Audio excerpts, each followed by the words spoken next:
Peace. Came back to break down these Batman movies. Have a little fun with it, a little science.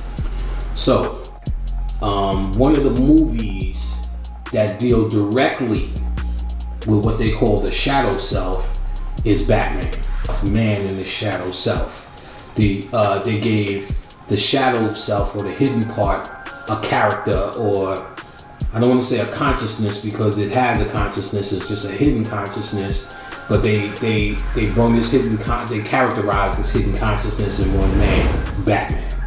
The shadow self is melanin.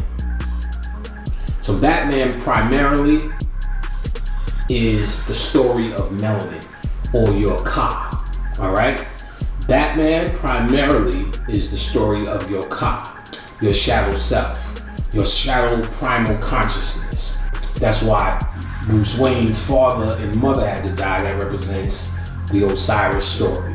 So it still represents the conscious black man is Haru, but then it represents, Batman represents him communicating with his shadow self, or the melanin in him. I'm sorry. And the fight between the melanin and the things, and the bad guys represent certain aspects of melanin. You build your worlds with your own mind, basically, and he explains the detail of that. He says, ironically, here you create your reality with your mind instead of with your physical force. So, and that's true, because you're going to build your afterlife with your mind, and it's your mind, your reality, your universe. Therefore, any thought that comes to mind, you can live that thought out uninhibited by human illusionary morality. And that's where we need to be trying to go. But we need to be, but while you have a body, that's what we're trying to realize. Now, an offshoot of that story is Batman.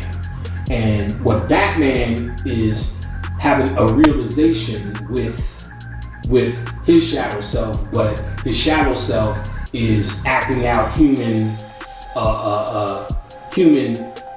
agenda, becoming a hero, or an anti-hero, if you will, because he's still melanin, so he's an anti-hero, he's the other side of hero, but yet again, he's still fighting crime. But really, he's interfacing with other sides of melanin. He's communicating with other sides of melanin as the bad guys. When they start to take that inward journey to know thyself. When they say know thyself, it's not know who you are as panic. That don't exist. That's going to die. It's know the shadow self, which is what you're hearing, the part of me that I was able to raise into the light to be able to reflect that light to you so you can find light. But you are supposed to be looking at the shadow, which I was able to go in and emerge as proof in the pudding, is why I'm confident enough to say that you can do the same thing as well, because you're seeing a reflection of it. Me personally, you may not like. This is through dreams, visions, and visions are basically through your meditations and all of these things to communicate this inner journey to the shadow self. The difference is you're not supposed to be going outside fighting crime. That's just a story. But it's based upon occult science.